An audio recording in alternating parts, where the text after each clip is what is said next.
अस्सलाम वालेकुम, good morning, सुबह बखैर, वेलकम टू जियो पाकिस्तान। अच्छा, ज़बरदस्त बात ये है कि हाँ, हमारा कोई चांस बन गया भाई। समझाएंगे कि चांस क्या बना है। बड़ा ज़बरदस्त मैच जीता है और जिस तरह हम कल बात कर रहे थे कि साउथ अफ्रीका को न्यूजीलैंड से बड़े मार्जिन से जीतना था और क्या कमाल की क्रिकेट खेली है साउथ अफ्रीकन ने और उसका फ़ायदा पाकिस्तान को होगा। और पाकिस्तान और न्यूजीलैंड के मैच पे अब सारा डिपेंडेंट है कि पाकिस्तान अगर न्यूजीलैंड से 84 रन्स के मार्जिन से मैच जीते अपना या 34 ओवर्स में चेस करे तो पाकिस्तान के मजीद इम्कानात रोशन हो जाएंगे। अच्छा, इंटरेस्टिंग बात यह है साउथ अफ्रीका की कि जब हमें किसी भी इवेंट में इनके हारने की जरूरत होती है तो ये T20 वर्ल्ड कप में हार गए थे नेदरलैंड से। कितने अच्छे लोग हैं, और कल ये जीत गए तो हमारी उम्मीदें अब लगता है कि कल वाला जो था ना बाय ऑल स्टैंडर्ड्स, बिकॉज बहुत ही खुशियां हो रही थी और ये वो। और टू बी ऑनेस्ट मैंने इतनी कैलकुलेशन की नहीं हुई थी, मुझे तो खैर अभी मुबशर ने बताई है, लेकिन कुछ लग रहा था हमारा चांस बन रहा है। और it seemed like south Africa played exactly for us, कि हमने उनको लिख के दिया था जी ये हमें चाहिए, इस तरह आप जीतेंगे तो हमारा चांस बनेगा। उन्होंने कहा लो जी हम अभी आपको देते हैं। मीम भी काफी शेयर हो रही है जिसमें कहा गया कि अब पाकिस्तानी टीम कह रही है कि हम पर फिर बात आ गई है, हमने खुद परफॉर्म करना है अब। लेकिन अब सिचुएशन कुछ बेहतर हो गई, अगर मगर हमारा अच्छा हो गया। हाँ, वो कल परसों तक हम अगर मगर कर रहे थे। अच्छा, डिटेल्स बताएं या ना बताएं कि एक्चुअली कल क्या हुआ? जनूबी अफ्रीका ने न्यूजीलैंड को 190 रन के भारी मार्जिन से शिकस्त दी है। ये मैच पाकिस्तान के लिए भी अहमियत का हामिल था क्योंकि शायकीन न्यूजीलैंड की शिकस्त के लिए दुआगो थे। हम भी बात कर रहे थे प्रोग्राम में। जनूबी अफ्रीका की जीत ने पाकिस्तान की नॉकआउट मरहले तक रसाई की उम्मीदों को जिंदा रखा हुआ है और फतह के बाद पॉइंट्स टेबल भी अभी हम आपको दिखाएंगे। जनूबी अफ्रीका 12 पॉइंट्स के साथ टॉप पर पहुंच गई है जबकि न्यूजीलैंड की टीम चौथे नंबर पर आ गई है। और वो जो कुदरत का निजाम वाली हम बात करते हैं, 92 वाले, हम जंप मार के ना 2023 से टोटल जंप मार के 1992 में पहुंच जाते हैं। और एक्चुअली ये उम्मीदें जो है ना, जब भी ऐसे इवेंट्स में हमारा कोई चांस ना बन रहा हो, फिर हम बाकियों के हारने जीतने की दुआएं करना स्टार्ट हो जाते हैं और somehow It has worked in the past. और हम सेमीफाइनल में पहुंचे हुए हैं, फाइनल तक पहुंचे हुए हैं हम 92 में इन्हीं वजूहात की वजह से। लेकिन इस वक्त सिचुएशन ये है कि पाकिस्तान को पहले बाकी 2 मैचेस भी जीतने होंगे। 4 नवंबर को न्यूजीलैंड से सामना होगा और जिस तरह हमने बताया कि 84 रन के मार्जिन से जीतना होगा या 34 ओवर्स में चेस करना होगा, जो कर सकती है पाकिस्तानी टीम। जिस तरह हमारा मोमेंटम अब बन रहा है बिल्कुल। अभी जो लास्ट मैच में हम देख रहे हैं, मतलब everything looked very different from the earlier matches. तो और वैसे भी कोई इम्पॉसिबल चीज़ तो होती ही नहीं है ना, तो डूएबल तो हो ही जाता है। Let's see what happens. And in any case Pakistan के 2 मैचेस रह चुके हैं, न्यूजीलैंड और इंग्लैंड से मैच है पाकिस्तान। इंग्लैंड बहुत बुरा परफॉर्म करी है अब तक, लेकिन ऐसा ना हो। हैविंग सेड दैट, बिल्कुल हम ऐसे नहीं कहेंगे, कुछ पता नहीं होता बिल्कुल। Although England is really at the bottom of the aggressive approach अपनानी होगी। अच्छा, और वो जो एक डिफेंसिव हम हो जाते हैं ना, एक तो हमने डिफेंसिव नहीं होना, दूसरा विक्टिम बचाने की जो सोच है ना हमारी, पता नहीं क्यों, उससे भी थोड़ा सा बाहर निकलना होगा। और can we just point out कि PCB has to play its role as well. Management को लड़कों को टोटली सपोर्ट करना है and please we can not afford any other, मतलब कोई controversy nothing except for the cricket being played. उसके अलावा कोई बात नहीं होनी चाहिए। पूरा एतमाद करें और उन पर ट्रस्ट रखें। और एक वाज़ेह पैगाम जाना चाहिए कि बोर्ड और मैनेजमेंट खिलाड़ियों के साथ है। हालांकि आप वो पैगाम वैसे दे भी दें तो हमें तो पता है ना कि इतने भी कोई साथ नहीं है, बट खैर एनीवे, यस, सिकंदर बख्त हमारे साथ हैं, अतीकुर रहमान भी हमारे साथ मौजूद हैं। और अतीकुर रहमान, सबसे पहले आपसे हम बात करेंगे, बेंगलुरु में आप मौजूद हैं, क्या सूरत हाल है इस वक्त, खुसूसी तौर पर जब से हम देख सकते हैं कि अतीक आप कहाँ गए हैं? अतीक आप छुपे क्यों हैं, पहले तो ये बता आगे आ सकते हैं, सामने आ सकते हैं। नहीं, मैं छुपा हुआ नहीं हूँ, मैं बिल्कुल दरवाजे के बीच के अंदर हूँ, जैसे पाकिस्तान टीम वर्ल्ड कप के अंदर है, आज ही अंदर आज ही बाहर। तो मैं बड़ा अच्छा आपने आपको बताना चाह रहा हूँ और बस कोई मदद करे, मेरी यहाँ बड़ी कोशिश कर रहा हूँ कि ये दरवाजा खुल जाए। अगर कोई मदद कर देता है तो बस उसकी छोटी सी एक मदद अब्दुल्ला अपना मुबशिर और हुमा हमें चाहिए, और उसके बाद हम बिल्कुल अब तक तो काफी बहुत अच्छी तरह वैसे अतीक आपने सिचुएशन को ना वो पूरा दिखा दिया कि हम कहाँ फंसे हुए हैं इस वक्त। So we are either way, इधर भी हो सकते हैं उधर भी हो सकते हैं, लेकिन of course we want to be a part of it और चांसेस हमारे बन रहे हैं। अच्छा, टीम पहुंच गई है हमारी। हुमा सबसे अच्छी बात और मुबशिर सबसे अच्छी बात, न्यूजीलैंड की टीम के खिलाड़ी भी अनफिट होना शुरू हो गए हैं। अब उनके मैट हेनरी भी जो है वो हैमस्ट्रिंग इंजरी का शिकार हो गए हैं। पहले ही केन विलियमसन जो है, लोकी फर्ग्यूसन और चैंपियन ये भी अनफिट थे। तो ऐसा लगता है तो अब उनके पास आधी ही टीम बची है। तो कुदरत का निजाम जो है वो अपना पूरा काम कर रहा है, रास्ते खुलते जा रहे हैं।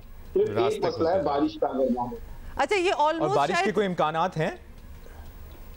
जी, क्योंकि ये मैच सुबह है बेंगलुरु के अंदर। ये पाकिस्तान का वाहिद मैच है वर्ल्ड कप के अंदर जो डे मैच है और सुबह 10:30 बजे या इंडियन टाइम्स के मुताबिक शुरू होगा। तो लगभग 2-2:30 बजे 3 बजे के टाइम बताया जा रहा है कि बारिश की पेशगोई है वो की 70-80%। बारिश तो अगर तो फिर थोड़ा सा निजाम हो सकता है, लेकिन ये हमारे लिए फेवर में भी हो सकता है। बारिश तो किसी को भी फेवर कर सकती है। अच्छा, एक बात तो अभी हमने जो हमारे व्यूअर्स हमें देख रहे होंगे, बड़ी अजीब सी बात है कि किसी के अनफिट होने की बात पे हम इतने खुश हुए हैं। तो ये विद अपॉलॉजीज हम कर दें लोगों को, क्योंकि वो बता रहे हैं कि न्यूजीलैंड के प्लेयर्स जो हैं वो अनफिट होना स्टार्ट हो गया और एकदम से हमारी स्माइल्स आ गई हैं। माजी में भी ऐसा होता रहा है और जब भी इस तरह की कोई सिचुएशन होती है और हमें सपोर्ट मिलना शुरू होती है तो वाकई इंजरीज हुई हैं। हाँ, वाकई मैचेस बड़े सिकंदर, ये कॉस्मिक कुछ कनेक्शंस बन रही हैं, कुछ सितारे इधर उधर हो रहे हैं, क्या आप इसको एक्सप्लेन किस तरह करेंगे? लेकिन हमें बाकी 2 मैचेस भी जीतने हैं। हाँ, ये भी एक चैलेंज है। कभी मुबशिर ने बात बिल्कुल साफ कह दी कि हमने जीतने हैं। हम अभी से खुश हो रहे हैं, मतलब ये कि मैं तो सिर्फ जीत की बात कर रहा हूँ कि हमें जीतना है। बाकी बात की ये बात है कि जी हम कितने 34 ओवर में मुकम्मल कर लें, 80 रन से जीतें, ये सारी चीज़ें जो हैं ये बात की बात है। हमने मैच जीतना तो है ना, पहले तो मैच तो जीते। अच्छा, दूसरी चीज़ ये कि मैंने अभी सुन रहा था, किसी ने मुझे क्लिप भेजी कि बेन स्टोक्स ने किताब लिखी, उसमें उन्होंने कहा कि जो इंडिया जानबूझ के वो सेमीफाइनल हारा, तो मैंने प्रेडिक्शन की थी तो उस पर काफ़ी लोगों ने शोर मचाया।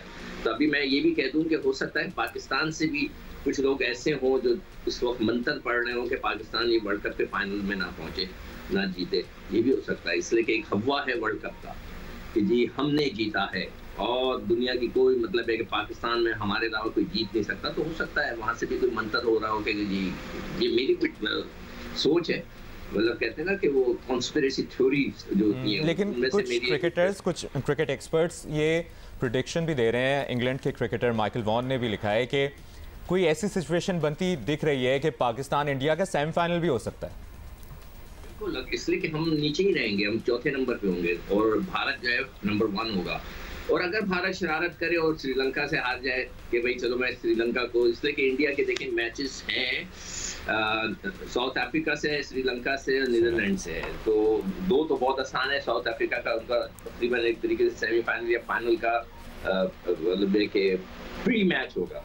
तो हो सकता है वो शरारत करे कि जी पाकिस्तान को अंडर प्रेशर लाने के लिए। श्रीलंका के हैं इस वक्त 4 पॉइंट्स, नहीं फिर बहुत दूर है। श्रीलंका को कम से कम 3 मैच जीतने और स्ट्रेट अवे, तो वो जाकर अगर श्रीलंका को चाहे तो वो कर सकता है। अगर न्यूजीलैंड जख्मी हो गई है, उनके प्लेयर कुछ जख्मी हो गए, जैसे आपने कहा कि I am also very sad, जख्मी होना किसी की अच्छी बात तो नहीं होती है। वहाँ पर एक और चीज़ बता दूँ, ऑस्ट्रेलिया का से भी हमारा ऑस्ट्रेलिया से मैच खत्म हो गया। वहाँ पे मैक्सवेल भी गिर गए हैं, आपको पता होगा, वो भी अनफिट हो गए, उनको भी कंकशन, वो गोल्फ खेल रहे थे, गाड़ी में से गिर गए और वो भी उनको नहीं पता कि वो। तो ये एक अजीब और ये ऑस्ट्रेलियंस के लिए बड़ा धचका है क्योंकि मैक्सवेल बहुत अच्छा परफॉर्म कर रहे हैं। उन्होंने जो प्लेयर है इस कंडीशंस में जो है ये बहुत अच्छे प्लेयर हैं। तो एनीवे, हम तो सब। अच्छा अतीक, आप बताइए इस वक्त बाबर 11 क्या सोच रही है? विनिंग 11 के विनिंग कॉम्बिनेशन के साथ ही न्यूजीलैंड के खिलाफ जाना चाह रहे हैं या कुछ चेंजेस का इम्कान है? देखें, पाकिस्तान टीम की बॉडी लैंग्वेज तो अगर आपने देखी होगी वीडियो जो पूरा ट्रैवलिंग भेजा है, मतलब वहां से कोलकाता से जिस तरीके से पाकिस्तान टीम यहाँ बेंगलुरु आई है, तो एक मुकम्मल वीडियो तमाम खिलाड़ी जो है वो हशाश बशाश गप्पे लगाते हुए आ रहे। तो इसका मतलब वो जो एक थोड़ा सा प्रेशर था वो रिलीज हुआ है। लेकिन जब तक आप एक बड़ी टीम के अगेंस्ट, मैं फिर ये कहूंगा, कामयाबी हासिल नहीं करेंगे तो और ज्यादा अच्छा नहीं होगा। अब तो खाली 2 मैच बचे हैं। टीम में तब्दीली के जहां तक ताल्लुक, तो पाकिस्तान टीम आज भी यहाँ आराम करेगी और क्योंकि चिन्नास्वामी स्टेडियम नहीं जाएगी। चिन्नास्वामी स्टेडियम यहाँ पहला हम मैच खेल चुके हैं अगेंस्ट ऑस्ट्रेलिया, जो हम हार गए थे। तो तब्दीली एक दिन पहले जब कल प्रैक्टिस होगी पाकिस्तान टीम की, तो वहां देखा जाएगा कि मजीद शादाब खान की खासतौर पर इंजरी के हवाले से कि वो कितने हद तक फिट हुए हैं या वो प्लेइंग 11 में वापस आ सकते हैं या नहीं आ सकते, या पाकिस्तान किसी कॉम्बिनेशन के साथ जाएगा। तो अभी 2 दिन है, आज तो आराम करेंगे, कल प्रैक्टिस करेंगे, तो फिर कोई जाके शेप बनाएगी पाकिस्तान टीम के हमें किस प्लेइंग 11 के साथ जो है वो हमें मैदान में जाने के मुबशिर। अच्छा अतीक, एज ऑफ टुडे जो हम बात कर रहे हैं, अभी वापस बेंगलुरु पहुंचे हैं और आज तो आराम ही होगा, फिट नज़र आ रहे हैं सारे? क्योंकि आपको पता है ये इंजरीज भी इस किस्म की होती हैं कि बिल्कुल ही एंड पॉइंट में भी कभी कभार पता चलता है, but everybody is fit enough to play. अब तक की तो इतलात यही है कि तमाम खिलाड़ी जो है सिवाय शादाब खान के, क्योंकि वो कंकशन का इशू है उनको, और ये तीसरी मरतबा हुआ है मेरे ख्याल से 11 महीने के अंदर। तो शादाब खान के अलावा बाकी तमाम खिलाड़ी जो हैं वो मुकम्मल फिट हैं और दस्तयाब हैं प्लेइंग 11 के लिए। चलिए तो ज़बरदस्त, ये एक अच्छी खबर है। अच्छा सिक्कू, अगर ट्रैक रिकॉर्ड देखा जाए किसी भी आईसीसी इवेंट में तो न्यूजीलैंड के खिलाफ हमेशा पाकिस्तान डोमिनेंट रहा है, लेकिन इस वक्त जो न्यूजीलैंड की फॉर्म चल रही है और जिस तरह से वो एग्रेसिव क्रिकेट खेल रहे हैं, आपके ख्याल में बड़े मार्जिन से जीतना, एक तो पहली बात जीतना न्यूजीलैंड से, और बड़े मार्जिन से जीतना कितना प्रैक्टिकल नज़र आ रहा है अभी तक की परफॉर्मेंस को देखते हुए? देखिए, क्रिकेट में कुछ कह नहीं सकते। क्रिकेट में चीज़ें 1 मिनट में चेंज होती हैं। अगर जिस तरह शाहीन का गेंद अच्छा गिर रहा है और उसका स्विंग, अगर उसकी जो लाइन और लेंथ, मैं तो स्विंग की बात नहीं कर रहा, इसलिए कि स्विंग इंडिया में हो सकता है इतना ना मिले। कल हो रहा था सेकंड हाफ में, तो उनका मैं हैरान हूँ कि कल उन्होंने जो गलती की न्यूजीलैंडर्स ने कि पहले फील्डिंग कर ली, तो पहले उनको बैटिंग कर लेनी चाहिए थी, रन्स करते थे, बाद में गेंद हिल रहा था बाकायदा, मतलब विकेट कैरी कर रहा था, जो कि एक बड़ी अच्छी साइन थी किसी भी टीम की जिनके पास फास्ट बॉलर्स हों। तो अगर इस तरह गेंद हिला और शाहीन ने रन थ्रू कर दिया, दूसरी तरफ से दूसरे बॉलर्स ने भी 1-2 विकेटें ले ली। अब जो भी खेले, हसन खेले, वसीम खेले या हारिस, जो भी खेल रहा हो, हमें अभी पता नहीं है, अगर रन थ्रू कर दिया तो बहुत पॉसिबिलिटी है। ये तो क्रिकेट का खासा है कि अचानक जो है एक गेंद हिलना शुरू हुआ नहीं और आपने जो है लाइन लगा दी, तो ये पॉसिबिलिटी है। मगर जो ओनली थिंग इज कि जब पाकिस्तान अब तक जितने मैच जीता है वो थोड़ी हल्की टीमों से जीता है, बड़ी टीमों से नहीं जीता। वो जो कुटाई करते हैं वो रविंद्रा और ये कॉनवे कल जल्दी आउट हो गया, ये सारे लड़के, मगर देखें उसके बावजूद भी कल वो जल्दी आउट हो गए। तो यही मैं चीज़ कह रहा हूँ कि कुछ भी हो सकता है क्रिकेट के अंदर। तो थोड़ा सा इस सोच के साथ अगर हम जाएं कि हम ओडीआई में number 1, Babar Azam number 1 batter. जी सिकंदर, नहीं मुबशिर, ये उससे जरूर पूछे अतीक से कि उनको शादाब की बॉडी लैंग्वेज क्या लग रही है, कि मिस्टीरियस इंजरी हो गई, किसी ने देखा नहीं कि वो क्या हुआ, बस वो जमीन पे गिरे हुए थे, सर लग गया, तो उनकी बॉडी लैंग्वेज कैसी है? कोई रिपोर्ट्स आई हैं अभी तक शादाब खान से रिलेटेड? तो चले हैं, लेकिन क्या हुआ क्या था? देखें, वो ग्राउंड के अंदर गिर गए तो उनका सर लगा था। और वैसे अगर आप बज़ाहिर शादाब को देखेंगे, शादाब उस दिन भी प्रैक्टिस में थे, प्रैक्टिस कर नहीं रहे थे, लेकिन अगर आप उनको फिजिकली तौर पर देखेंगे तो आपको लगेगा नहीं कि ये अनफिट हैं या इंजरी का शिकार हैं। लेकिन क्योंकि सर की चोट है, कंकशन है, इसमें आप किसी को ये नहीं कह सकते कि सर की चोट है तो वो चक्कर खाते हुए चलेगा। तो उसकी जो इंजरी है उसकी 1-2 रिपोर्ट्स अभी आनी है, क्योंकि चेन्नई में जो है उनको हॉस्पिटल भी लेके जाया गया था जहां उनके टेस्ट हुए थे। अभी मजीद उनकी, और क्योंकि 11 महीने के अंदर ये तीसरी बार शादाब को जो है कंकशन का इशू हुआ है, तो इसको भी जरा सीरियस होकर देखा जा रहा है कि ऐसा ना हो कि जल्दी के अंदर पहले कब हुआ था? पहले कब हुआ था? ये मुझे तो अभी पहली दफा पता चल रहा है। नहीं, जैसे कल पाकिस्तान क्रिकेट बोर्ड ने अपनी प्रेस रिलीज में खुद ये वाज़ेह किया है कि 11 महीने के अंदर ये जो है तीसरी मर्तबा जो है। नहीं, लेकिन Sikandar has a point. Sikandar ये जानना चाह रहे हैं कि पहले कब हुआ था? अभी तो ठीक है, लास्ट टाइम कब हुआ था? कुछ आइडिया? मेरे ख्याल से उनको लास्ट टाइम सिक्कू भाई 3 महीने पहले एक कोई सीरीज थी।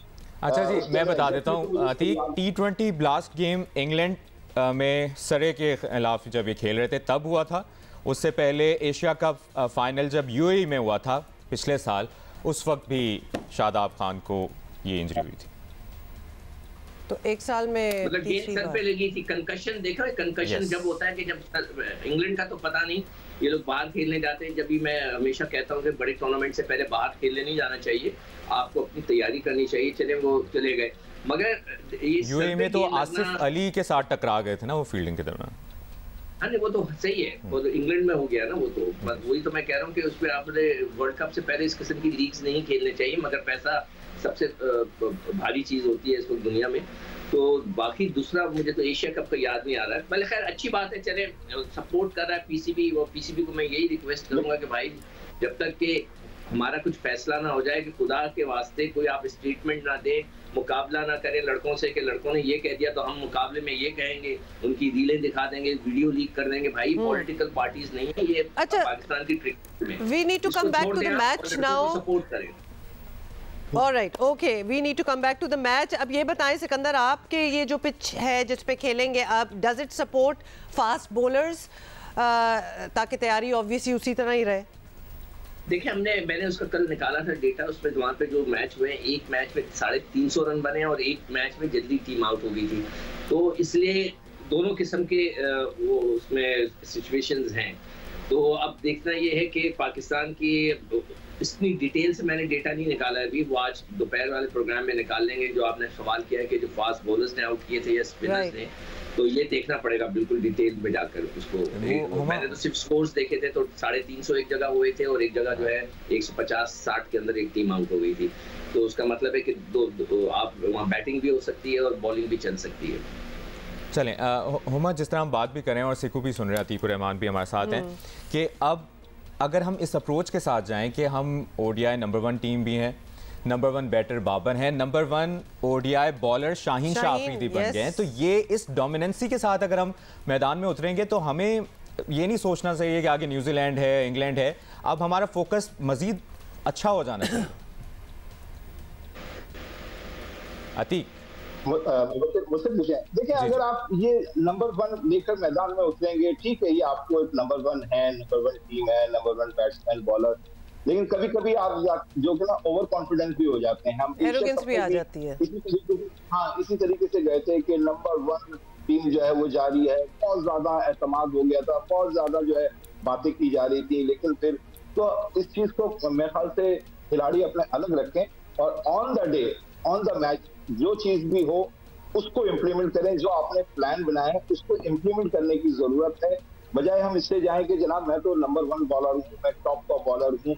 दरअसल कोलकाता में थोड़ी सी शाहीन ने बहुत अच्छी बॉलिंग की, मतलब 9 ओवर किए, 54 बॉलें उन्होंने की और 40 डॉट बॉल किए उन्होंने और उसमें 3 विकेट ली, और वो थोड़ी ड्राई विकेट थी। वहां अगर आपने देखा होगा 15-16 ओवर के बाद बॉल जो है वो थोड़ा खराब होना शुरू हो गई थी, मतलब शेप खराब नहीं हुई थी, तो इसका मतलब रिवर्स स्विंग जल्दी आपको मिलना शुरू हो गई थी।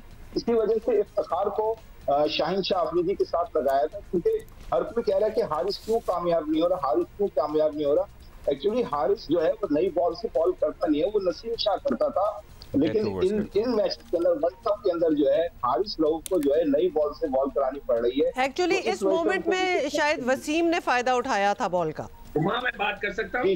जी सिकंदर, मैंने अभी डेटा निकाला, वहाँ पर जो है जो इंग्लैंड को आउट किया था 157 पे श्रीलंका ने, और उनके फास्ट बॉलर्स ने आउट किया था, तो ज़्यादा विकेटें जो थी उनकी फास्ट बॉलर्स की थी। तो इस लिहाज से जो है उस ग्राउंड के ऊपर जो है फास्ट बॉलिंग का भी जो है अच्छा चांस है, अगर हमारे फास्ट बॉलर्स फिट रहे और उन्होंने तेज विकेट बनाई तो उसके अंदर जो है वो मैच हो सकता है उसके अंदर। तो स्पिनर्स का भी तो एक बहुत बड़ा मसला, अभी उसामा मीर भी उस तरह परफॉर्म नहीं कर रहे, पिछले मैच में भी बहुत मार खाई है, शादाब खान की इंजरी। देखिए जिसमें ज्यादा रन बने वो तो दूसरा मैच है, मगर जो कम मैच हुआ जिसमें इंग्लैंड 156 पे आउट हुआ और श्रीलंका ने वो 2 विकेटों के ऊपर पूरा कर लिया, उसके अंदर मैं देख रहा हूँ कि सारे श्रीलंका के जो सीमर्स थे उन्होंने आउट किया है। और जो दूसरा मैच था जिसके अंदर वो ऑस्ट्रेलिया ने 367 बनाए थे वो, और पाकिस्तान ने उसके जवाब में 305 पे आउट हो गई थी, तो वहाँ पर इसका मतलब है कि कोई बॉलर नहीं चला। अगर हम उनके बॉलिंग एनालिसिस देखने चले जाएं तो पाकिस्तान की ऑस्ट्रेलिया की तरफ से वहाँ पर जो है जेम्पा ने 4 आउट किए, कमिंस ने 2 आउट किए और हेजलवुड और स्टार्क ने 1 आउट किए, तो मतलब है कि दोनों बराबर चले। अगर हम पाकिस्तान की तरफ से देखते हैं कि ऑस्ट्रेलिया को जब उन्होंने हमारे खिलाफ रन किए हैं तो शाहीन शाह अफरीदी ने वहाँ 5 आउट किए थे।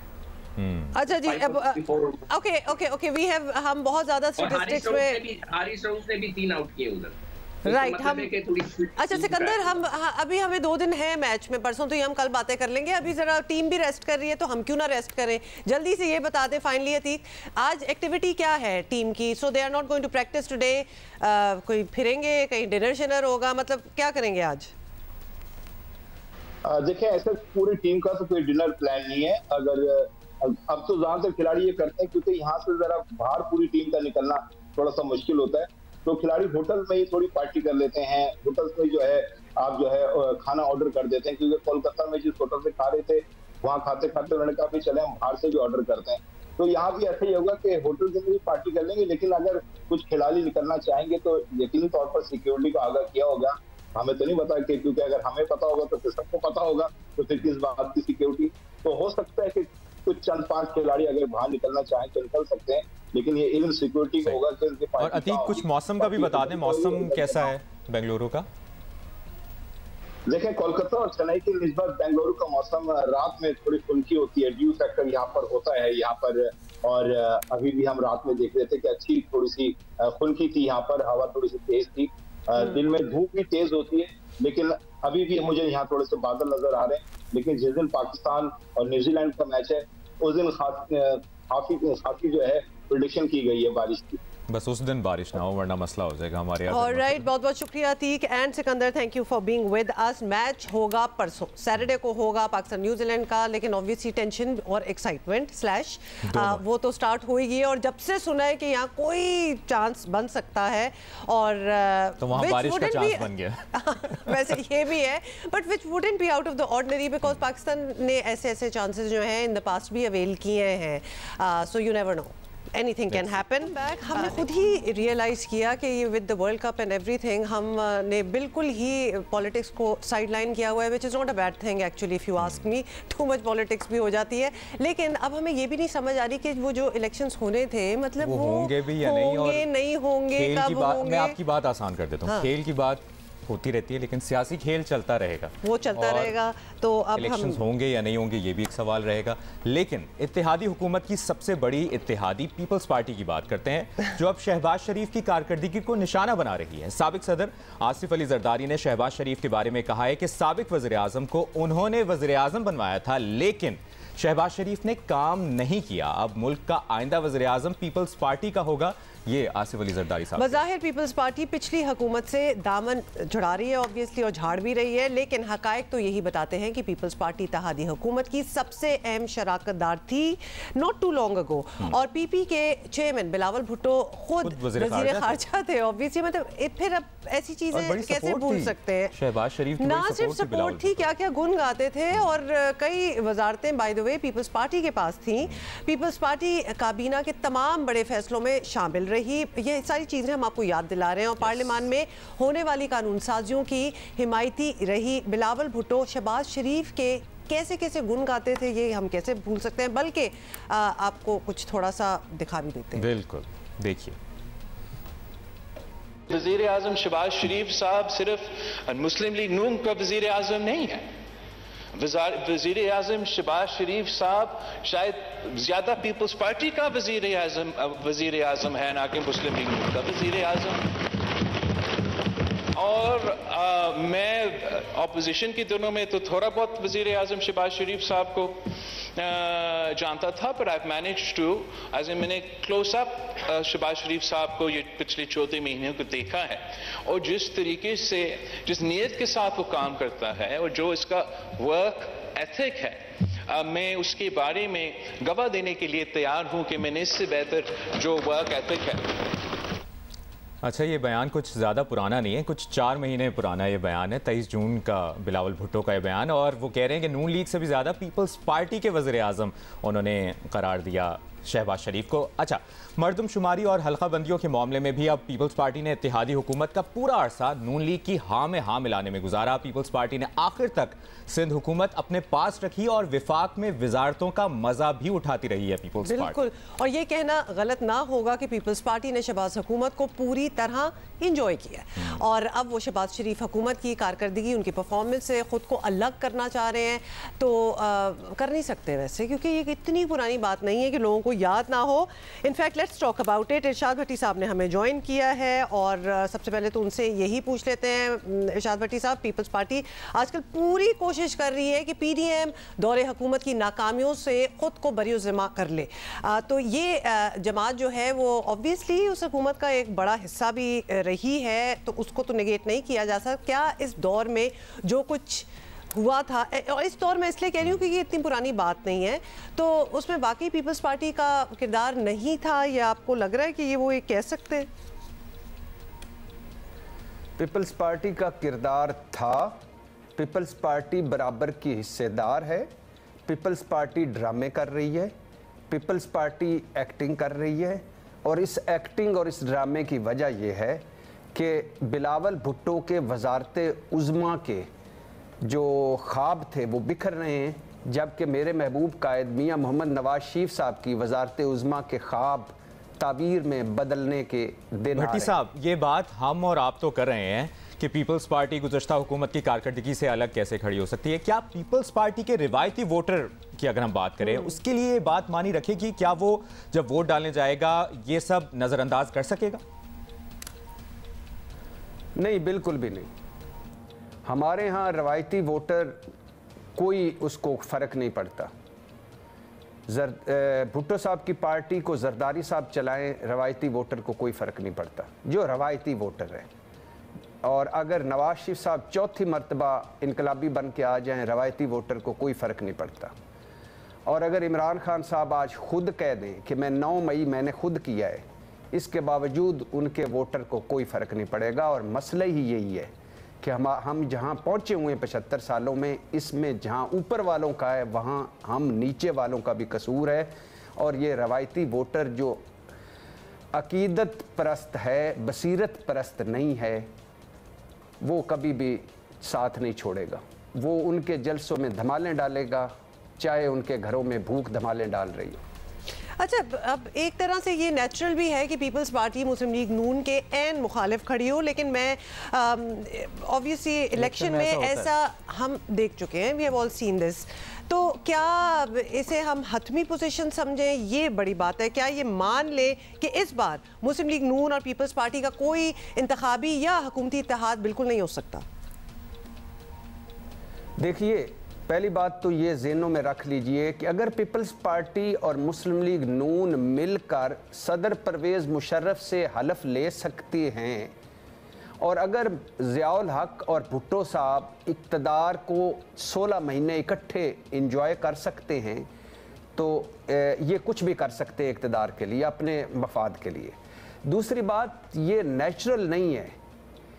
ये हमारे यहाँ जो सियासत हो रही है, ये जुगाड़ की हो रही है, मफादात की हो रही है, इक़्तिदार की हो रही है। इसमें कोई नज़रिया नहीं, कोई असूल नहीं, कोई मंतक नहीं, कोई अखलाकियात नहीं, कोई जमहूरियत नहीं, कोई सिविलियन बालादस्ती नहीं, कोई वोट की इज्जत नहीं। ये पहुँचे हुए बुज़ुर्ग हैं, ये अपने फ़ायदे के लिए कुछ भी कर सकते हैं, किसी से भी इत्तेहाद कर सकते हैं। और अभी ये इलेक्शन एक दूसरे को बुरा भला कह के लड़ेंगे, और अगर इनको दोबारा ऐसा मौका आ गया तो फिर से इक़्तिदार में इकट्ठे हो जाएंगे और दोनों मरतबा जस्टिफाई करेंगे कि ये जो कुछ भी हमने किया है मुल्क, कौम और जमहूरियत की बेहतरी के लिए। बहुत बहुत शुक्रिया आपका सीनियर सहाफ़ी तज़कियाकार इरशाद भट्टी साहब। और पाकिस्तानी सियासत और पाकिस्तानी क्रिकेट टीम में एक कॉमन चीज़ है, क्या है? हम वापस आ रहे थे ना क्रिकेट में। हाँ जी, बताएं। एक चीज़ कॉमन है कि किसी भी दिन कुछ भी हो सकता है, तो ये सियासत में भी कुछ भी हो सकता है। पाकिस्तानी क्रिकेट टीम वाला हाल है सियासत में, और वही बात इरशाद भट्टी साहब, अनप्रेडिक्टेबिलिटी हम बात करेंगे। इस्लामाबाद में सिर्फ सियासत ही की जिक्र नहीं होता हर वक्त, वहाँ पर सियासत ही नहीं चल रही होती, अदबी महफिलें भी उरूज पर हैं। और इस्लामाबाद लिटरेचर फेस्टिवल दारुल हुकूमत की अदबी सरगर्मियों का लाजमी जुज़ बन गया है। 3 रोज़ा अदबी मेले ILF का नवा एडिशन 3 से 5 नवंबर तक कंदहारा सिटीजन क्लब F9 पार्क में होगा। ज़बरदस्त। अच्छा, ये बाय द वे बड़ी खूबसूरत जगह है। अभी हम ऑनलाइन भी देख रहे थे, because I haven't had the chance. आपको पता है ये कोविड जब हुआ था ना, तो यहाँ वैक्सीनेशन होती थी, और ये पूरा एक सेंटर जो था इसको बना दिया गया था। Anyway, coming back to the Adbi Mela, आपको पता है अदबी मेले में मुख्तलिफ इंटरव्यूज़ होंगे, किताबों की रुनमाई होगी, मुशायरे, डॉक्यूमेंट्रीज, अब क्या क्या होगा ये हम पता करते हैं। ऑर्गेनाइजर ILF राहीला बकाई हमारे साथ हैं। थैंक यू सो मच राहीला। 9th एडिशन है, और हर बार हम सुनते आए हैं जब भी बात होती है कि कोई ना कोई नई चीज़ हो रही होती है। इस बार नई क्या चीज़ है इसमें? पहले तो इससे शुरू करते हैं। नया तो हर दफ़ा ऑब्वियसली अगर आपने सस्टेन करना है तो कुछ ना कुछ नया लाना है। नए लोग आते हैं, यूथ को मोबिलाइज किया जाता है, इस्लामाबाद के लोगों को हम इन्वॉल्व करते हैं, यहाँ के स्पीकर्स को, एजुकेशनिस्ट को, एकेडमिक्स को, तो वो हमारा एक एफर्ट होता है। दूसरा, इस दफ़ा जो हमने बेहतर वो है वो, क्योंकि इस दफ़ा क्लाइमेट जो है या एनवायरनमेंट हमारे लिए एक बहुत बड़ा चैलेंज है. So the theme of the programme is safeguarding your climate and your environment. तो we have got a couple of sessions on climate change, on environment, उसको कैसे बचा सकते हैं हम एज पब्लिक, उसके लिए क्या कर सकते हैं. फिर एजुकेशन पर फोकस है, AI आर्टिफिशियल इंटेलिजेंस जिस पर आजकल बहुत डिबेट होती है, बहुत सारे लोगों को क्लैरिटी भी नहीं है उसके बारे में. तो एक panel of experts will be talking about artificial intelligence और वो स्टूडेंट्स को, टीचर्स को लर्निंग में कैसे मदद दे सकता है. इससे डरने की बात नहीं है, ये हमारे लिए पॉजिटिव एक टेक्नोलॉजी की सपोर्ट है. इसके अलावा हंसने हंसाने का भी जाहिर है इंतज़ाम है. वहाँ बेओ ज़फ़र की स्टैंड अप कॉमेडी है खालिद अनम के साथ, वो कॉन्वर्सेशन के में it's going to be a very nice hilarious stand up comedy. Then we have entertainment की बात करें तो हामिद अली खान जो एक पटियाला बहुत बड़ा नाम हैं और बहुत बड़े नामी जी, तो उनसे हम क्लोजिंग करेंगे इस प्रोग्राम की कॉन्सर्ट की जो गज़ल महफिल गज़ल है. Then we have Victoria Scofield joining us from UK, ताकि वो ज़ाहिर है उनकी एक बड़ी गहरी निगाह है पाकिस्तान के ऊपर, उनकी बहुत सारी किताबें हैं, वो हमारी की नोट स्पीकर हैं. क्लोजिंग में शहरी रहमान क्लाइमेट पे बात करेंगी, वो हमारी की नोट स्पीकर हैं. फिर हम ओपनिंग में आते हैं तो इफ्तिखार आरिफ जो वैसे भी उर्दू अदब का मायनाज नाम है और इस्लामाबाद की बहुत ही मोतबर हस्ती हैं, तो वो हमारी लिए ओपनिंग में हमारी की नोट हैं. सिमिलरली जब हम क्लोजिंग में आते हैं तो Anwar Masood who is very known Punjabi poet, और उनकी शायद आप लोगों ने सुनी हो, एक बड़ी मशहूर नज़म है बुनियान करके. जी जी बिल्कुल, बल्कि वो बुनियान भी नहीं है, वो एक्चुअली बुनैन है. Yes. तो exactly. जी Punjabi speakers would know the pronunciation. Lovely, बहुत ही अच्छा ये सारा लाइनअप लग रहा है. इस पर क्या किस तरह रहीला साहिबा आप मेक श्योर कर रहे हैं कि young people should be a part of it, and ख़ासतौर पे जो आपके थीम्स हैं क्लाइमेट, एनवायरनमेंट, ये बड़े प्रेसिंग इश्यूज हैं, इनको समझने की बड़ी ज़रूरत है. तो how are you attracting college, school, young minds to come on board? देखिए, इसके लिए हमने बहुत ही एक प्लान तरीके से प्रमोशन किए. We have invited universities, we have sort of put up posters and distributed flyers in all the universities है. हमने उनके वाइस चांसलर्स को लेटर्स लिखे कि हमें आप अपने स्टूडेंट्स को इंटीमेट करें, एकेडमिक्स को करें, ताकि वो हमें ज्वाइन कर सकें. इसके अलावा चूँकि CDA हमारा कोर पार्टनर है इस्लामाबाद लिटरेचर फेस्टिवल में, तो CDA के तवस्सुत से हमने पूरे शहर में स्ट्रीमर्स लगाई हैं जिसपे हमने ये चीज़ें उजागर करने की कोशिश की है ताकि लोग आ सकें. और यूथ को अट्रैक्ट करने के लिए बहुत सारे ऐसे सेशंस जिसमें यूथ स्पीकर हैं या यंग प्रोफेसर्स को, यंग लोगों को बुलाया है, ताकि जाहिर बात है एक अगर आता है तो उसके साथ उसका एक पूरा एक सर्कल होता है. So it's a kind of a ripple effect कि हमने अट्रैक्ट किया है लोगों को. अच्छा राहिला साहिबा, ये भी बताइएगा कि किताबों की रोनुमाई का भी जिक्र आप कर रही हैं, यहाँ पर किताबों की रोनुमाई भी होगी, तो इसमें बुक रीडिंग को अगर हम मद्देनज़र रखते हुए देखें तो यूथ कितना इंटरेस्ट ले रही है आजकल बुक रीडिंग में? देखिए, it is a tough task. I wouldn't say कि यूथ बहुत ही जोश खरोश के साथ किताबें पढ़ते हैं. उनके पास एक्चुअली इलेक्ट्रॉनिक और डिजिटल अट्रैक्शन इतनी है कि उसमें उनको एक्चुअल बुक की तरफ लाना एक टफ टास्क है. मगर हम उस चीज़ से पीछे नहीं हटे हैं. हमारा जो फोकस है कि हमने अपने यंगर जनरेशन को बुक रीडिंग की तरफ राग़िब करना है, तो हम अपने उस सफ़र पे बिल्कुल कामज़न है. इस दफ़ा हमारे पास 15 बुक लॉन्चेस होंगी और जाहिर बात है उनके ऑथर्स भी मौजूद हैं, बुक साइनिंग्स भी हो रही होंगी.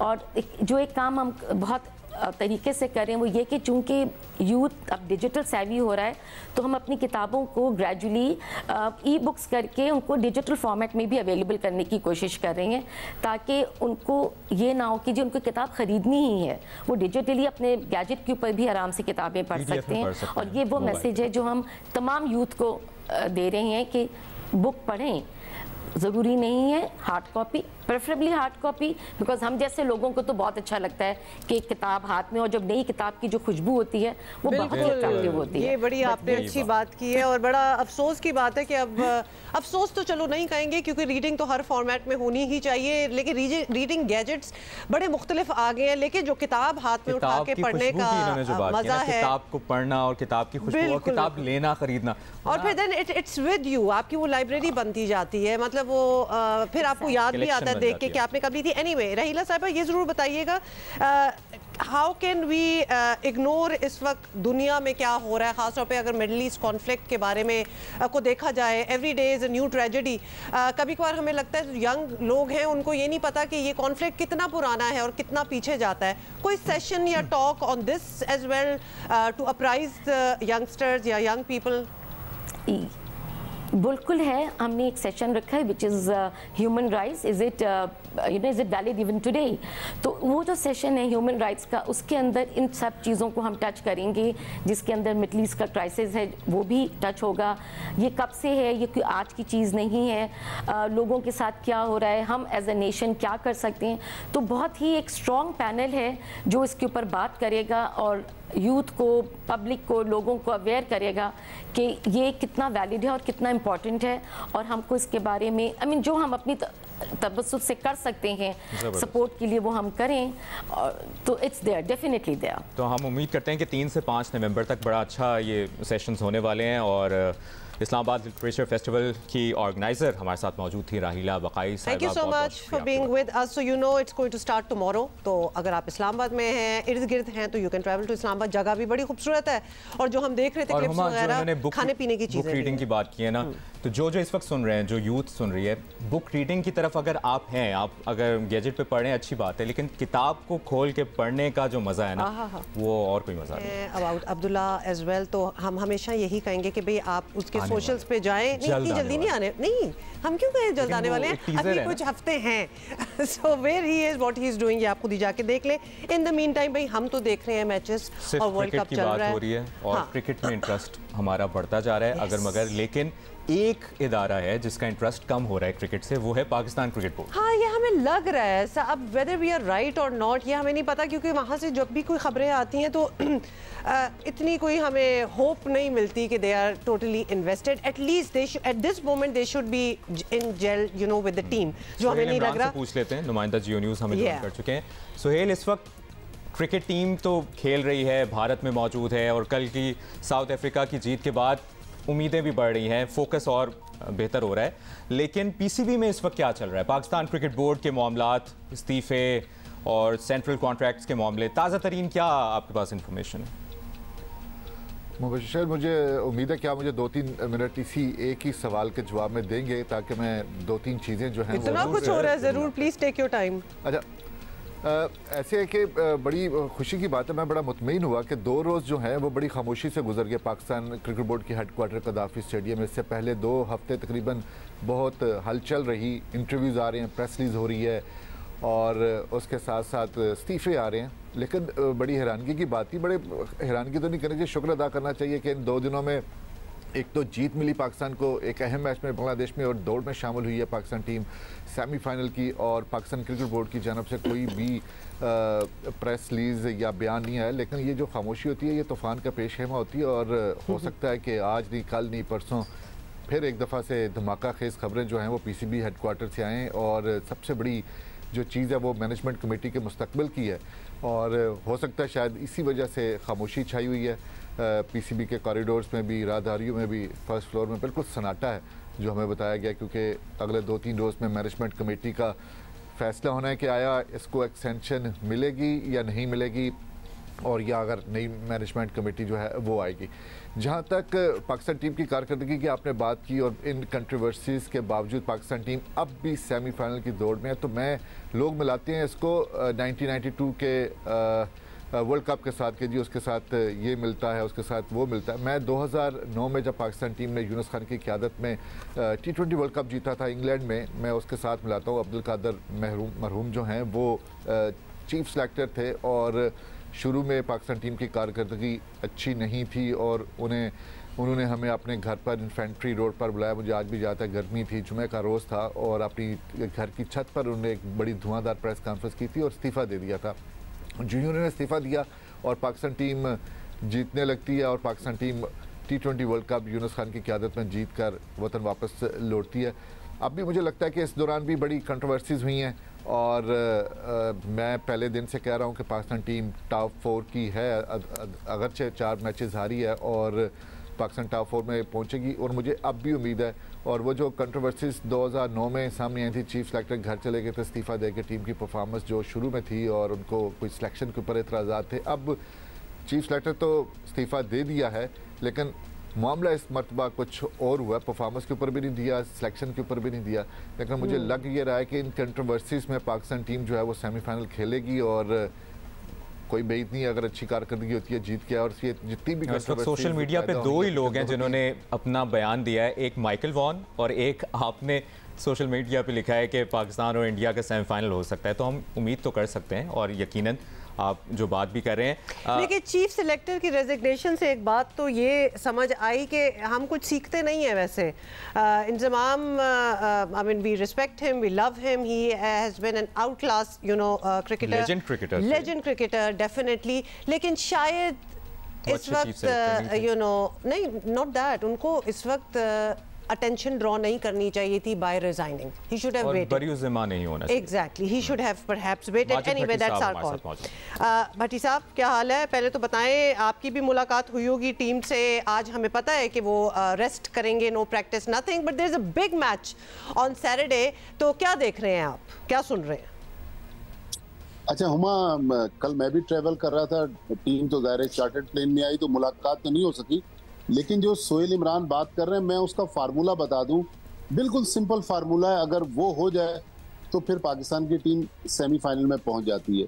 पाकिस्तान न्यूजीलैंड को 83 रन से हराए या 35 ओवर में पाकिस्तान को जो भी टारगेट मिलता है वो चेस करे और उसके बाद यहीं बेंगलुरु में 9 तारीख को जो श्रीलंका और न्यूजीलैंड का मैच है वो श्रीलंका की टीम जीत जाए और पाकिस्तान इंग्लैंड को हरा दे तो पाकिस्तान सेमीफाइनल में क्वालिफाई कर सकता है। मेरे ख्याल में इफ एंड बट्स बहुत हैं।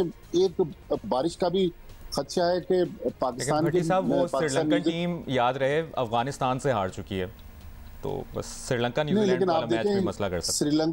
श्रीलंका ने बड़ी टीमों को अपसेट भी किया। अगर आपको याद हो, एशिया कप में श्रीलंका की टीम पाकिस्तान को भी हरा चुकी है और उसने भारत को भी हराया था। तो ऑन अ डे श्रीलंका की टीम किसी टीम को भी हरा सकती है। लेकिन मुबशिर, एक और जो भट्टी साहब आवाज हम तक नहीं पहुंच रही और कुछ। अच्छा, लेकिन कंटिन्यूइंग विद व्हाट भट्टी साहब वाज सेइंग, वो कैलकुलेशन तो पिछले घंटे में हमने बड़ी अच्छी तरह आपको बताई दी थी कि हमें कितने रन चाहिए और कितने ओवर्स मतलब आइदर में हो जाएं, अब वो हो या ना हो। लेकिन द फैक्ट कि कल साउथ अफ्रीका ने जिस तरह न्यूजीलैंड को हराया है, मतलब वो भी इन कैलकुलेशंस का एक हिस्सा थी। तो पहला पार्ट तो हो ही गया ना, तो सारे टिक्स क्रॉस हो रहे हैं आहिस्ता आहिस्ता, वो पिछले आईसीसी इवेंट्स में होता रहा है। अच्छा सुहेल, आपसे ये जरूर जानना, जी भट्टी साहब आप बात कंटिन्यू। नहीं, मैं ये कह रहा हूँ कि जो हमारे बड़े बड़े एक्सपर्ट्स इस टीम को एकदम से उन्होंने क्रॉस खींच दिया था और रेड लाइन ड्रॉ कर दी थी कि नहीं बस इस टीम को अब वतन वापस जाना है, तो इस तरह नहीं है। टीम में अभी भी मेरे ख्याल में जिस तरह बांग्लादेश के खिलाफ परफॉर्मेंस दी है और जिस तरह किस्मत पाकिस्तान का साथ दे रही है, तो मुझे लग रहा है कि अभी भी कोई अनहोनी हो सकती है। पाकिस्तान टीम को अभी रूल आउट नहीं किया जा सकता कि वो टूर्नामेंट से बाहर हो गई है। सही। अच्छा सुहेल, आपसे ये जानना चाहेंगे, पाकिस्तान क्रिकेट बोर्ड के मामलात आप देख रहे हैं सारे, इस वक्त बहुत सी कंट्रोवर्सीज हैं, लेकिन आप कह रहे हैं वैसे खामोशी है पाकिस्तान क्रिकेट बोर्ड में।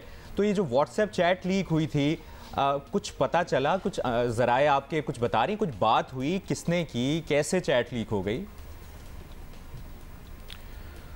मुबशर, ये तो चीज़ें सारी सामने आ चुकी हैं और जहाँ पर ये चैट लीक की गई थी वहाँ पर भी इसके ऊपर तबसरे भी हो चुके हुए हैं। शायद उसके बाद इसके ऊपर इसको ऑन भी किया गया है। तो ये कोई इतना इसमें इबहम नहीं है, क्योंकि ये चैट सलमान जो अपरेंटली लग रहा है, जो बज़ाहिर लग रहा है, वो यही है कि जो CEO हैं सलमान नसीर, उनके साथ गुफ्तगू होती है और उसके बाद वो उनको यकीन दिलाने के लिए चेयरमैन के पास भेजते हैं। तो फिर दो बंदों के पास है, या तो बाबर आजम ने गुफ्तगू की है सलमान नसीर के साथ जो CEO हैं, और उसके बाद इसके बारे में वाजे किया उन्होंने मैनेजमेंट कमेटी के चेयरमैन ज़का अशरफ को, तो या उनके पास चैट है। इन 3 अफराद के पास ही उसकी चैट है और वो बताया गया है कि चेयरमैन ज़का अशरफ से ही वो चैट उन्होंने एक्चुअली भेजी थी जी, कहा यही गया था कि उन्होंने खुद भेजी थी ये स्क्रीनशॉट। लेकिन इससे दो बंदे बहुत अनाइड हैं। एक तो CEO जो हैं, जो हमें पता चला है पाकिस्तान क्रिकेट बोर्ड के सलमान नसीर, वो बहुत अनाइड हैं कि अगर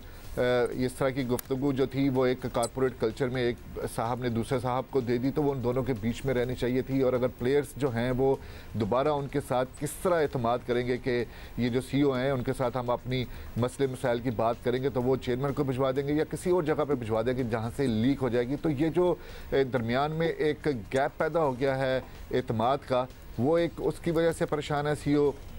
दूसरी तरफ कप्तान बाबर आजम भी जो हैं वो भी इसको चीज़ को लेके खासे इनॉयड हैं, जो हमें पता चला बहुत ज़्यादा उन्हें कि जी एक अगर मैंने अपनी क्लैरिटी चाहिए थी या क्लैरिटी की है तो वो गुफ्तगू कुछ ही देर के बाद मीडिया के आ जाती है। और इसके बाद अगर किसी दिन वो सेंसिटिव मामले के ऊपर गुफ्तगू कर लेते हैं, कोई अपनी क़यादत के लिहाज से, अपनी सिलेक्शन के लिहाज से या खिलाड़ियों की फिटनेस के लिहाज से कोई बात करते हैं चेयरमैन के साथ या CEO के साथ करते हैं, तो वो क्या मीडिया के ऊपर, तो वो दोनों ये दो जो शख्स हैं ये खासे जो है इनको होना भी चाहिए, क्योंकि ये एक इशू जो पूरी दुनिया में एक उठाई हुआ है, इशू ऑफ कंसेंट, कि कोई किसी से बात कर रहा हो, क्या आपने पूछा कि भाई आपकी कॉन्वर्सेशन है कि हम आगे फॉरवर्ड कर दें। इसमें एक और भी चीज़ सीखने को है जो हमारे व्यूअर्स देख रहे हैं, जो भी लिखत पढ़त होती है, कोई मैसेजेस इधर से उधर आप लोग करते हैं तो be very careful what you right. Screenshots आजकल मतलब कोई किसी से नहीं पूछता और समझते हैं कि जब हमें बात आ ही गई है तो आओ जी इसका स्क्रीनशॉट लें और आगे कर दें, and this is actually what happened over here as well. Coming back to you Bhatti साहब, ज़रा हालात हाज़रा तो दें परसों के लिए। मौसम हम सुन रहे हैं बारिश भी फोरकास्ट में है, और अगर बारिश हो जाती है तो फिर अगर मगर हमारे लिए हाँ, ये जो हमारा 83 रन 35 ओवर्स, ये सब कुछ अगर मगर हिल जाएगा। देखिए बारिश तो फिर पाकिस्तान टीम के लिए नुकसान है कि अगर मैच वॉश आउट होता है। अभी तक जो मेट ऑफिस बता रहा है कि दोपहर में 2 बजे के बाद 85% बारिश के इम्कानात हैं। अब पता नहीं यहाँ का मेट ऑफिस हमारे मेट ऑफिस की तरह कितना परफेक्ट है, क्या ये फोरकास्ट जो है अभी मैच शुरू होने में चूंकि कुछ 41 घंटे हैं या 48 घंटे हैं तो ये फोरकास्ट बरकरार रहती है, ये नहीं रहती। लेकिन अगर पाकिस्तान टीम 1 पॉइंट लूज कर गई और न्यूजीलैंड की टीम अपना मैच कंप्लीट कर गई श्रीलंका के खिलाफ, फिर पाकिस्तान की टीम मुश्किलात में आएगी। लेकिन लोकल ऑर्गेनाइजर्स भी चाहते हैं कि पाकिस्तान टूर्नामेंट में रहे, क्योंकि पाकिस्तान की बहुत ज़्यादा फैन फॉलोइंग है। हमने चेन्नई में भी देखा, बेंगलोर में भी देखा, कलकत्ता में भी देखा कि बहुत ज़्यादा घंटों पहले लोग पाकिस्तान टीम के खिलाड़ियों की झलक देखने के लिए खड़े हो जाते हैं। फिर पाकिस्तान के प्लेयर्स स्टैंड्स में जाते हैं, सेल्फियां बनवा रहे हैं, लोगों को ऑटोग्राफ दे रहे हैं। कुछ फैंस जो खुशकिस्मत हैं उनको कभी बाबर आजम अपनी शर्ट दे रहे हैं, कभी रिजवान दे रहे हैं।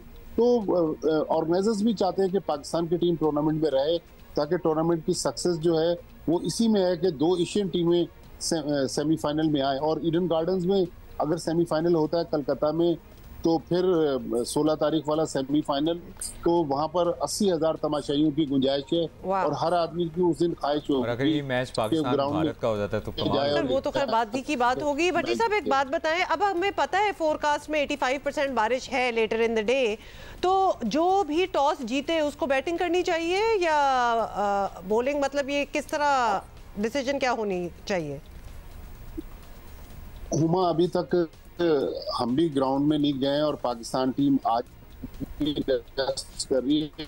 कल सुबह 10 बजे हमारे 9:30 बजे पाकिस्तान टीम का प्रैक्टिस सेशन है। उस वक्त सूरत हाल वाजे होगी कि अब पिच कैसी है। प्रकाश अगर कंडीशन हुई तो वो कंडीशन के मुताबिक ही तय होगा, अभी कहना मुश्किल। अच्छा, और भट्टी साहब अगर बारिश हो जाती है तो वर्ल्ड कप के रूल्स थोड़े एक्सप्लेन कर दें।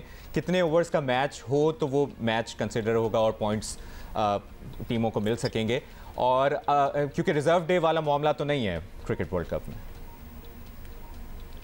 नहीं, इसमें ग्रुप मैचेस में रिजर्व डे नहीं है। कम से कम 15 ओवर्स का खेल होना जरूरी है अगर मैच को फैसला कुन बनाना है। 15 ओवर से कम खेल जो है वो अगर हुआ तो फिर मैच गैर नतीजा खेज होगा और दोनों टीमों को एक एक पॉइंट मिलेगा। तो लिहाजा एक टीम अगर 15 ओवर बैटिंग करती है तो दूसरी टीम को भी 15 ओवर बैटिंग करनी होगी। लेकिन न्यूजीलैंड की टीम जो इतनी जबरदस्त परफॉर्मेंस दे रही थी और कल जिस तरह उसने एकदम से डिप लिया और बड़े मार्जिन से हारी है साउथ अफ्रीका से, तो यहाँ पर आज अखबारात भी आप उठाएं तो एक्सपर्ट्स भी हैरान है कि न्यूजीलैंड की टीम को अचानक क्या हो गया कि उसने टॉस जीता और पहले साउथ अफ्रीका को बैटिंग दे दी। तो ये बड़ी अनहोनी चीजें हो रही हैं जो लोगों के समझ में नहीं आ रही कि न्यूजीलैंड की टीम, बहुत से लोग ये भी कह रहे हैं ना कि कल साउथ अफ्रीका ने इतनी अच्छी क्रिकेट नहीं खेली जितनी न्यूजीलैंड ने क्रिकेट बुरी खेली है कल। बिल्कुल यही कहने का मकसद है कि एक टीम इतना अच्छा खेलते खेलते क्या हो गया न्यूजीलैंड की टीम को। फिर न्यूजीलैंड के जेमिसन एक उनके जो ऑलराउंडर वो तवील कामत फास्ट बॉलर हैं, उनको पाकिस्तान के खिलाफ मैच के लिए कॉल कर लिया गया। ये लेटेस्ट अपडेट है। तो न्यूजीलैंड को भी इंजरीज का सामना है, लेकिन मुझे लग रहा है कि शादाब खान शायद अभी तक रिकवर नहीं कर सके। शादाब खान न्यूजीलैंड के मैच में सही। भट्टी साहब से अच्छा, भट्टी साहब दोबारा कोशिश करेंगे जी, कर लेंगे कोशिश। अच्छा सुहेल इमरान, आप भी क्योंकि क्रिकेट पर नज़र रखे हुए हैं तमाम तर मामलात पे, जो रिजर्व प्लेयर्स वहाँ पर मौजूद हैं उनको कब यूटिलाइज किया जाएगा? जमान खान वहाँ पर हैं, अबरार अहमद हैं।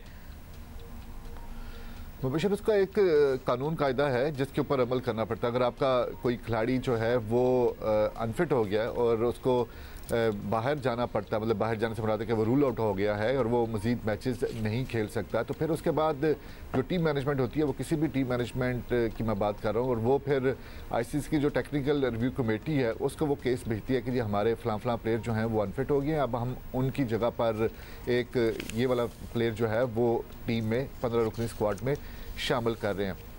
उसके बाद जो वो कमेटी है वो रिव्यू करती है और फिर वो इजाज़त देती है और फिर आईसीसी की इजाज़त के जो बाद ही वो लिया जा सकता है प्लेयर, लेकिन एक आधे मैच के लिए नहीं हो सकता। जैसे शादाब खान अगर बाहर हैं तो आप ये नहीं कर सकते कि जी रिजर्व प्लेयर में से बुला के आप इब्रार को खिला दें और फिर जब शादाब फिट हो जाएं तो फिर अब तक तो पीसीबी को फैसला कर लेना चाहिए ना, क्योंकि शादाब ने 2 मैचेस नहीं खेले। जी, शादाब के बारे में जो पता चला उनकी कंकशन वाले जो है जो चक्कर उनको आने वाला मामला है, वो पिछले बदकिस्मत रहे हैं कि वो एक दफ़ा उनको वहाँ पर भी हुआ था, इंग्लैंड में भी जब वो खेल रहे थे एशिया कप में भी हुआ था। 1 साल के दौरान कम अज़ कम उनके 2-3 दफ़ा ये वाले मामला हो चुके हैं कंकशन के। तो इसलिए पाकिस्तान क्रिकेट बोर्ड की जो पाकिस्तान टीम मैनेजमेंट जो है वो थोड़ा सा इसके बारे में शादाब के हवाले से कंसर्न भी शो कर रही है, इसलिए एहतियाती तदाबीर के तौर पर, प्रिकॉशनरी मेजरमेंट के तौर पर उनको कोई रिस्क नहीं लेना चाहती कि मैच में। राइट, वैसे बात भी सही है कि रिस्क क्यों लें, खासतौर पे तीसरी बार में। तो health also counts, you know, Paramount होता है। बहुत बहुत शुक्रिया सुहेल इमरान एंड माजिद भट्टी साहब, thank you for being with अस। लेकिन सही बातें तो होंगी कल, क्योंकि उसके बाद होगा परसों मैच और we'll talk about that later. एक और अहम मामला है, यस बिल्कुल, हुकूमत की जानिब से जो 1 माह की डेडलाइन ख़त्म हुई है और ख़त्म होने के बाद मुल्क भर में गैर कानूनी गैर मुल्कियों की मुल्क बदरी का मामला है, उस पर ऑपरेशन अब शुरू हो गया है। गिरफ्तारियां और कैंपों में मुंतकली जारी है। तर्जुमान दफ्तर खारजा ने अक़वाम मुत्तहिदा के हाई कमिश्नर बराए इंसानी हुकूक का बयान मुस्तरद कर दिया, जिसमें उन्होंने गैर मुल्कियों की मुल्क बदरी पर तशवीश जाहिर की थी। और मुमताज़ ज़हरा बलोच का कहना था कि पाकिस्तान का फैसला किसी खास कौमियत या मुल्क से मुतल्लिका नहीं है, ये फैसला पाकिस्तान के खुद मुख्तार मुल्की क़वानीन और बैनुल अक़वामी उसूलों के मुताबिक है। इस्लामाबाद पुलिस ने कल E11 में ऑपरेशन करके कई गैर कानूनी गैर मुल्कियों को हिरासत में भी लिया। और साथ ही आपको बता दें कि रावलपिंडी में मकामी थानों के जो ख्वाइफ के मुताबिक गैर कानूनी मुकीम अफगानियों की तलाश जारी है और कोई 64 गैर कानूनी अफगान बाशिंदों को 2 बसों में अफगानिस्तान भेज दिया गया है। ये सारा सिलसिला जो है किस तरह चल रहा है वो हम आपको बता रहे हैं। ऑफ कोर्स विजुअली भी आप देख सकते हैं। अडयाला जेल में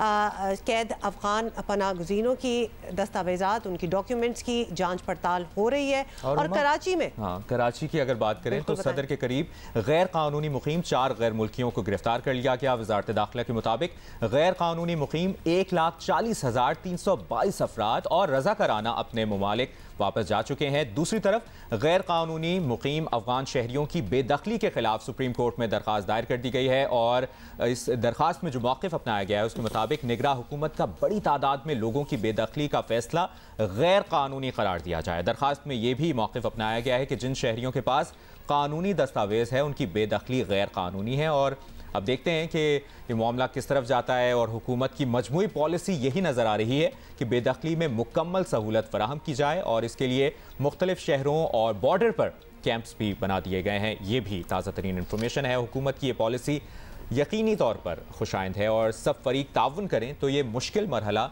खैरियत से तय हो सकता है। बिल्कुल, लेकिन आपको पता है कि उस पर क्रिटिसिज्म भी बहुत हो रही है, बहुत से लोगों का बहुत कुछ कहना है इस हवाले से। सोशल मीडिया पे तो आपको पता है ना, एवरीबडी हैज़ अ से, तो बहुत सी डिबेट भी चल रही है। Anyway, we are going to talk about it. और सबसे पहले तो जान अचक सही साहब जो मिनिस्टर इन्फॉर्मेशन है उन्होंने हमें ज्वाइन किया है, उनसे बात कर लेते हैं। पूछना आपसे यही चाहेंगे कि गैर कानूनी तौर पर मुकीम गैर मुल्कियों के इनखला की डेडलाइन जो है वो ख़त्म हो गई है। अब हुकूमतों पर है कि वो रह जाने वाले जो गैर कानूनी अफराद के साथ क्या सलूक करेगी। तो यहाँ से आगे क्या प्लान है, क्या सोचा है कि इसको आगे कैसे लेके जाना है? हमने बार बार तनबीह किया था कि ये डेडलाइन ख़त्म होने के बाद फिर लॉ इन्फोर्समेंट इदारों के पास ये पावर्स होंगे कि ये गैर कानूनी जो तारिकीन वतन है उनको जो है अपने तहवील में लें और उनको बॉर्डर पार कराएं। डेडलाइन हमारा ख़त्म हुआ, कल हमने जो है वो कार्रवाई शुरू की और हमने 100 के करीब लोगों को तहवील में लिया। हमारा अंदाज़ा ये है कि ये प्रोसेस जो है वो अब आगे भी बढ़ेगा, क्योंकि एक चैलेंज ये है कि बहुत से लोग कम्युनिटीज़ में ऑब्जॉर्व हैं, वो बहुत से गेटोज़ में है, हमारे पास इंटेल है, लेकिन ये कि हम कोशिश कर रहे हैं कि उन्हें वॉलंटियरली जो है वो हम उन्हें कायल कर सकें। लेकिन बहरहाल वॉलंटियरली कायल करने का मतलब ये नहीं है कि हमारे पास कोई प्लान हो जो नहीं हो। फॉरेन एक्ट के तहत हम एक्ट कर रहे हैं और इसमें यही है कि सेक्शन 3 में भी लॉ इन्फोर्समेंट इदारों को ये सहूलत मिल गई है कि वो तहवील में लेके उन्हें कोर्ट में प्रोड्यूस करने की अब ज़रूरत नहीं है, उन्हें बाहर ले जाएं जहाँ पे पॉइंट्स हैं। साहब, फ़िलहाल तो ऐसा लग रहा है कि हुकूमत की अंडरस्टैंडिंग है कि सब गैर मुल्की ताउन करेंगे और इस सिलसिले में अफ़गानिस्तान हुकूमत से भी मुनासिब ताउन मिल रहा है या ताउन नहीं किया जा रहा अफ़गानिस्तान हुकूमत की जानिब से? देखिए, फॉरेन एक्ट की हम बात इसलिए कर रहे हैं, उसमें लॉ इन्फोर्समेंट के इदारों के पास इख्तियार है कि वो जाएं, घरों से उनको निकालें, उनको जो है स्कॉट करें बॉर्डर तक और उन्हें इज़्ज़त से पहुंचाएं। हमारा जो स्ट्रेटजी है वो यही है कि अगर ताउन नहीं है तो हम यानी उनको तहवील में लेंगे, फुल स्टॉप। दूसरी बात ये कि जहाँ तक अफ़गानिस्तान का ताल्लुक़ है, 3 लेवल पे अफ़गानिस्तान के साथ, तालिबान इस्लामी इमारत के साथ हम इन कॉन्टैक्ट हैं, हम इंगेज्ड हैं। एक तो यकीनन फॉरेन ऑफिस के लेवल पे, मोफा के लेवल पे हम इंगेज है। दूसरा बलूचिस्तान के लेवल पे जो बॉर्डर फ्लैग मीटिंग्स हमारे होते हैं उसमें भी हमने कोशिश की है कि हम उन्हें इंगेज करें ताकि जो अफ़गान हम वहाँ पे एग्ज़िट पॉइंट से हैंड ओवर करते हैं उनको कोई फैसिलिटेशन हो, वहाँ पे उनको ज़रूरी जो सामान है, खाना पीना और स्टे उनको मिले।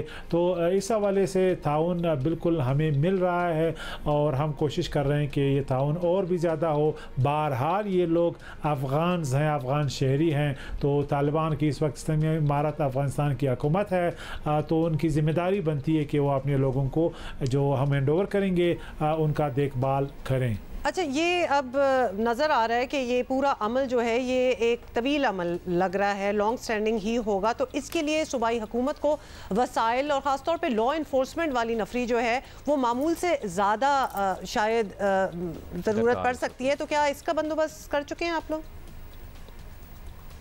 इसमें कोई दो राय नहीं है कि ये एक दिन का काम नहीं है, ये कई हफ्तों पे मुश्तमिल होगा और शायद हो सकता है 2 महीनों तक ये चला जाए।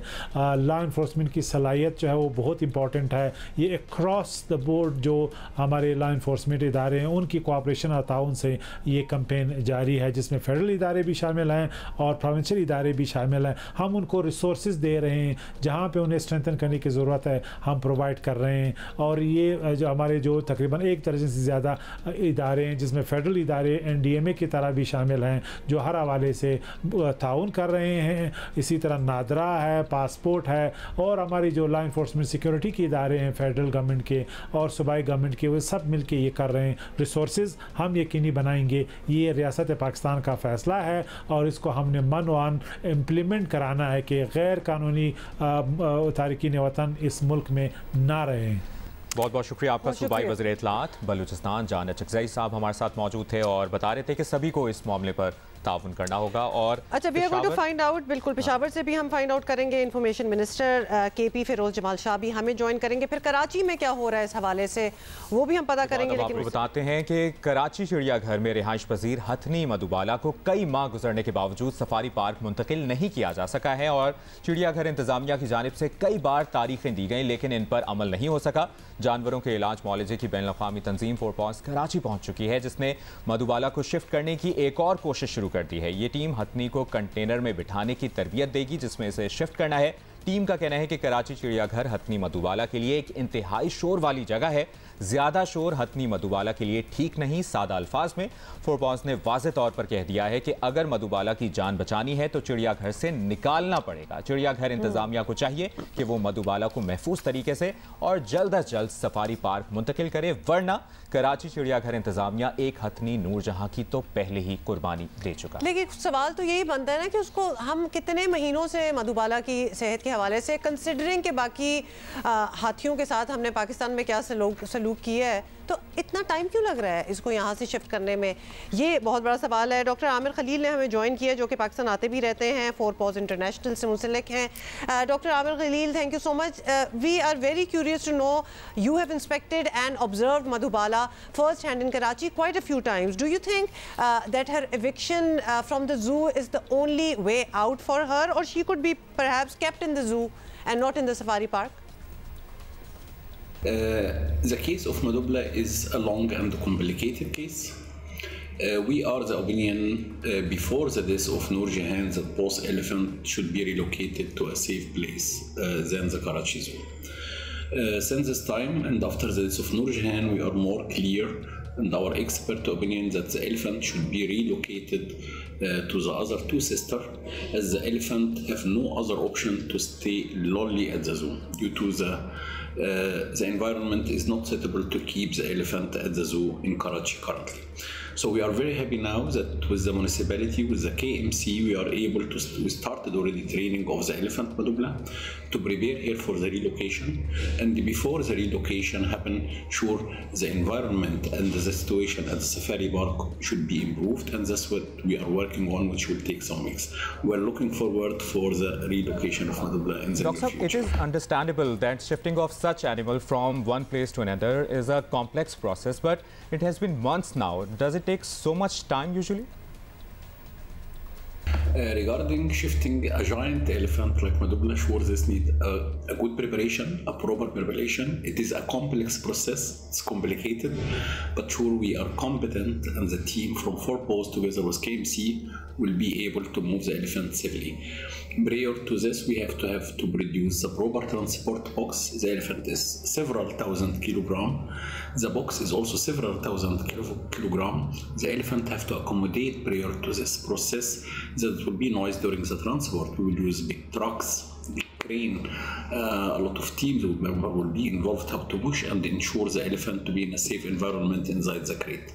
Second, loading the elephant after darting him and putting him inside this crate need a special equipment and safe emergency procedure.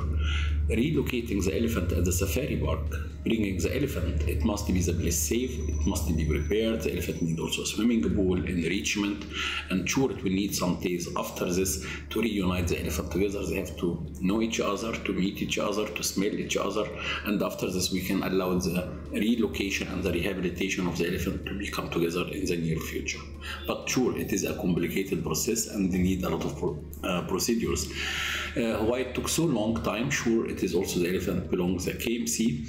A lot of preparation is needed, a lot of agreement, and finally we have now a green light from KMC to start the procedure, where we started now a team from 4 posts in the last 10 days to start the training of the elephant in Karachi at the zoo. Dr. Khalil, let us translate a little bit of what you said. Number one, उनका ये कहना है doctor साहब का कि जू बिल्कुल एक अच्छा एनवायरनमेंट नहीं है, बहुत रश है, पोल्यूशन है, बहुत छोटी सी जगह, इतना बड़ा जानवर हाथी के लिए, और ये चीज़ दुनिया में अब हम देख चुके हैं, पाकिस्तान में भी हमने देखा है कि ये नहीं हो सकता। दूसरा, इतना अरसा क्यों लग रहा है, अगर फैसला कर ही लिया है कि उसको सफारी पार्क लेके जाना है तो क्यों लग रहा है, क्योंकि इट्स नॉट एज इफ कि ये गाड़ी में बिठाना है किसी को और आप आगे ले जाएं आधे घंटे की ड्राइव पे, ये एक हाथी की बात हो रही है। मतलब हाथी को भी पहले एक सबड्यू करना होगा, ट्रैंक्युलाइज परहैप्स करना होगा, उसका एक पूरा कंटेनर बनता है, हाथी खुद कितने 100 किलोग्राम का है, कंटेनर उससे भी ज़्यादा भारी, और ऑब्वियसली हम सोच सकते हैं एक लागत आती होगी, फिर एक ट्रेनिंग भी होती है, तो ये सारी चीज़ें होती हैं। Doctor Khalil, coming back to you, while we speak of the elephants and how they are treated in our zoos and stuff all over the world, actually there are other animals as well. So have you had the chance to inspect some of them as well? And should the government, you know, maybe form a panel of experts to carry a countrywide survey to see how the other animals are also doing in zoos? According to our information, the last 3 elephants in Pakistan are the 3 African elephants. 2 are currently kept in Safari Park and 1 kept in Karachi Zoo. So 3 elephants, sure, a team of experts from Pakistan as well as representatives from the authority together was proposed when inspected the 3 elephants. We done in the last period a lot of preparation, I mean medication for the elephant to be parasite free. So a lot of steps have to be done prior of relocation of this elephant. Sure, the government takes the responsibility about all the situation, that should be a proper place to keep elephant. Also the staff should be trained how to keep the elephant, how to manage with the elephant within the new bigger environment. Thank you so much, Dr. Khalil, for being with us and for doing what you're doing.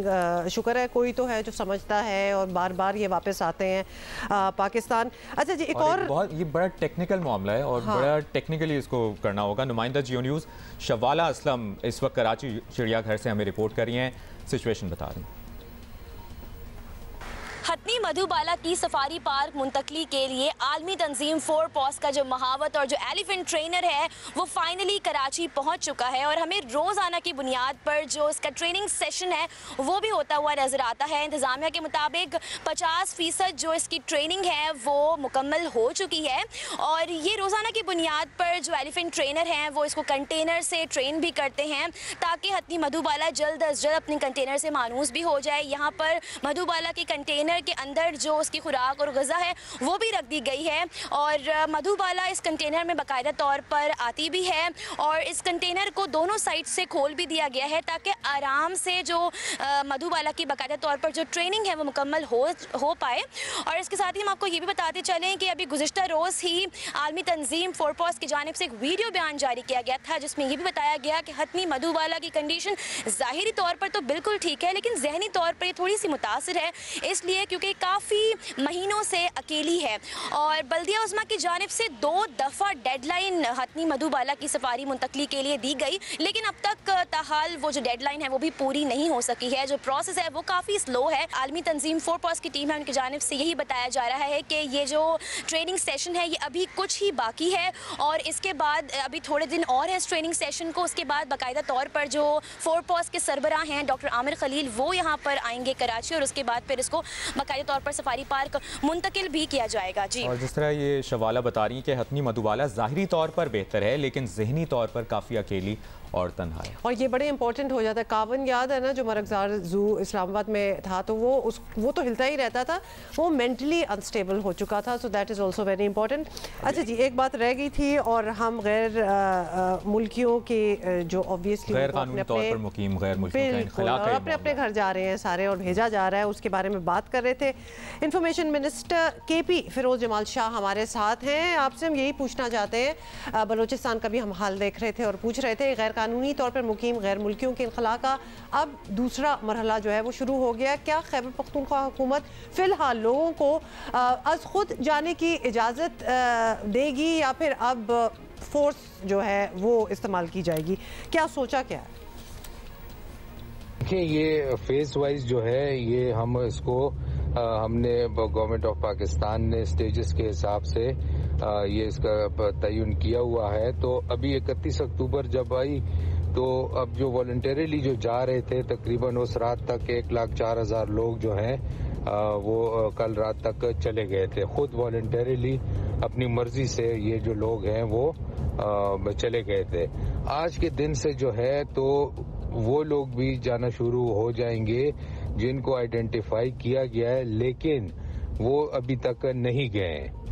तो simultaneously अब जो लोग voluntarily जा रहे हैं उन पे कोई कदगन नहीं है, वो आज भी जा सकते हैं, हफ्ता बाद भी जा सकते हैं और 10 दिन बाद भी जा सकते हैं। और जो लोग आइडेंटिफाइड हैं फॉर एग्जांपल तो वो इसके अलावा उसको फिर गवर्नमेंट जो है उन्होंने पॉइंट्स बनाए हुए हैं। KPK में 3 पॉइंट्स हैं और 2 दिन आज़ाद जम्मू कश्मीर, गिलगित बल्तिस्तान और इस्लामाबाद के लिए, अगले 2 दिन जो है वो पंजाब के लिए हैं और उससे अगले 3 दिन जो है वो फिर खैबर पख्तूनख्वा के लिए हैं। तो ये साइमल्टेनियस 2 प्रोसेसेस जो हैं अब ये जो है कल से शुरू हो गई है। फिरोज जमाल शाह साहब, यहाँ से लोगों को बॉर्डर पार भिजवाना हो तो बॉर्डर के दूसरी जानिब से अफगान हुक्काम का ताउन भी दरकार होगा।